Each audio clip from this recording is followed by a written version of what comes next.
Bienvenue sur Light & Shoot. Aujourd'hui, je t'emmène sur un shooting dont je suis particulièrement fier.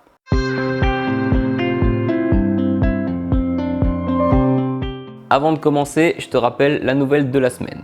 Je lance les lives sur cette chaîne YouTube. Le premier aura lieu ce mercredi à 20h30. Un invité, un thème et vos questions. Avec Jérémia, on parlera photo de mariage et c'est donc l'occasion de nous poser toutes les questions que tu veux sur ce sujet. Si ça te branche, rendez-vous ici mercredi à 20h30. Aujourd'hui, je t'emmène sur un shoot qui me tenait vraiment à cœur. 2 ans. 2 ans, c'est ce qu'il m'aura fallu pour trouver la caravane dont je rêvais secrètement.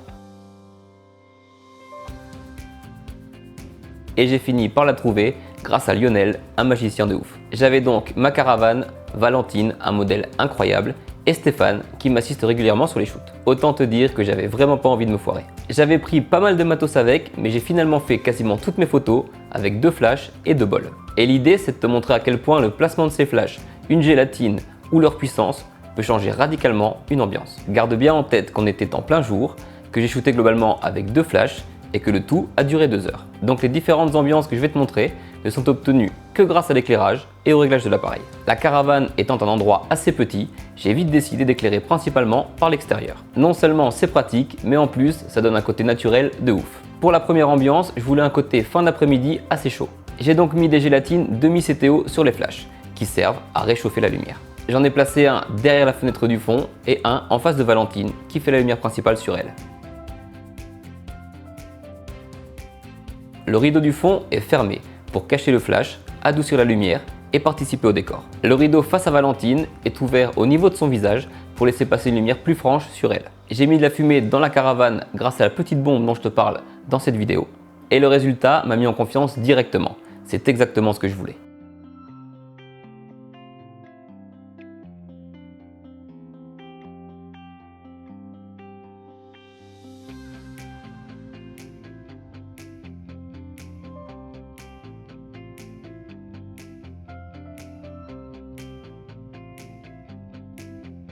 J'ai gardé le même setup et j'ai demandé à Valentine de bouger de l'autre côté pour avoir quelque chose de différent et plus contrasté.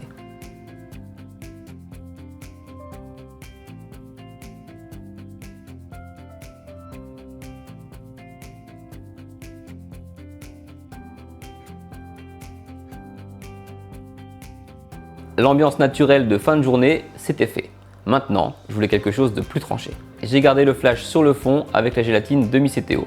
Puis cette fois, j'ai mis un flash du côté droit à travers la fenêtre avec une gélatine Peacock Blue de chez Profoto. Si tu suis un peu cette chaîne, tu sais que c'est ma teinte de gélatine préférée.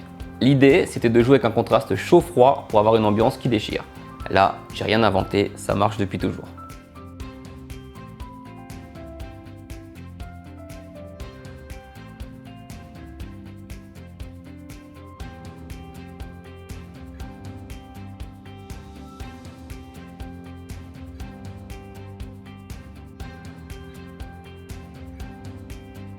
J'ai pas hésité à bouger pour changer le cadrage.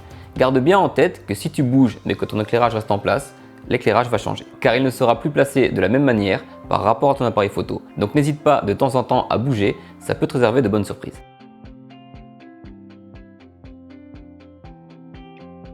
Et pour la troisième ambiance, je voulais quelque chose de vraiment plus dark. Pendant longtemps, je mettais tout en œuvre pour que le modèle et surtout son visage soient parfaitement éclairés.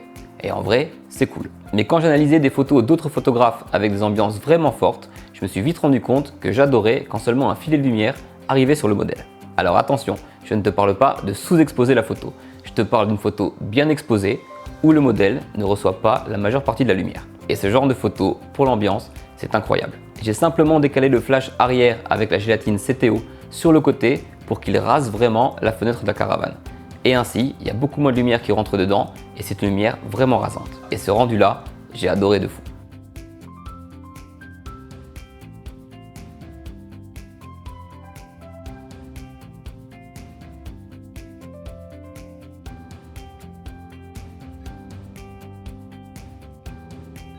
Pour pas que cette vidéo ne dure des heures, je te montre 3 autres photos du shooting que j'ai pas retenues dans ma sélection finale, mais qui ne sont pas inutiles pour autant.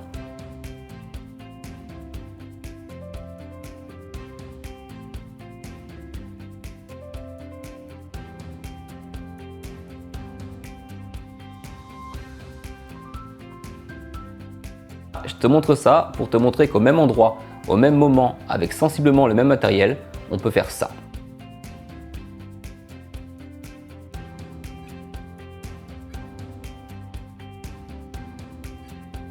Simplement en comprenant comment ça marche. Et en vrai, c'est fou. N'hésite pas de temps en temps à monter un projet un peu plus ambitieux que les autres, à prévoir tes shoots parce que je te garantis que voir un projet prendre forme, c'est vraiment cool.